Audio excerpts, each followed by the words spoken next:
Hello,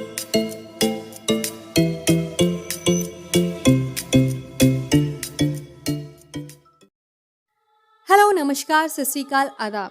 आप देख रहे हैं बाइक इन्फॉर्मर। बाइक एवं स्कूटर निर्माता कंपनी यामाहा इंडिया ने कुछ समय पहले ही एक नई बाइक यामाहा FZX को भारतीय बाजार में उतारा है। कंपनी ने इस बाइक को एक रेट्रो मॉडर्न बाइक के तौर पर पेश किया है, लेकिन अब यामाहा इंडिया को लेकर एक नई जानकारी सामने आ रही है।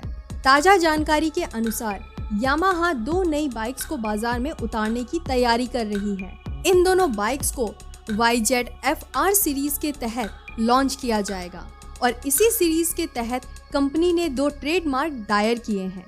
इस साल के शुरुआत में यामाहा द्वारा नई YZF-R7 पर काम करने की जानकारी आई थी।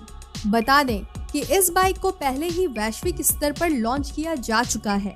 इसके बाद जानकारी सामने आई थी कि यामाहा अपनी R सीरीज के तहत कई अन्य मॉडल उतारने वाली है।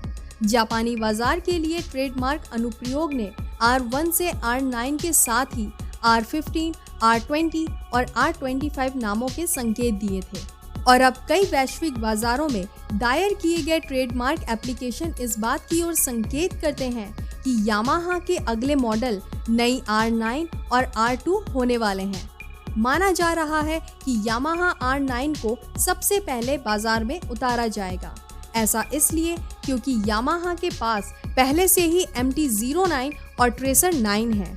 इन दोनों बाइक्स में 890 सीसी 3 सिलेंडर इंजन दिया जाता है और माना जा रहा है कि इस इंजन का इस्तेमाल आने वाली यामाहा R9 में भी किया जाएगा। हालांकि R सीरीज मॉडल की पूरी रेंज इसे उत्पादन में नहीं ला सकती है, क्योंकि सबसे महत्वपूर्ण मॉडल यामाहा R2 होने वाला है।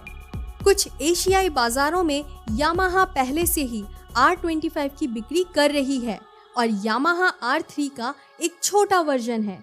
यामाहा R2 के नाम को ध्यान में रखते हुए माना जा रहा है कि इसमें एक 200 सीसी इंजन का इस्तेमाल किया जा सकता है, जो भारत में भी लॉन्च की जा सकती है। भारत में लॉन्च के बाद इस बाइक का मुकाबला TVS Apache, RTR 200 4V, Bajaj Pulsar NS 200 और यहाँ तक कि होंडा हॉर्नेट 2.0 से भी होगा। वहीं यामाहा R9 की बात करें तो माना जा रहा है कि इसे भारतीय बाजार में बिक्री के लिए नहीं उतारा जाएगा।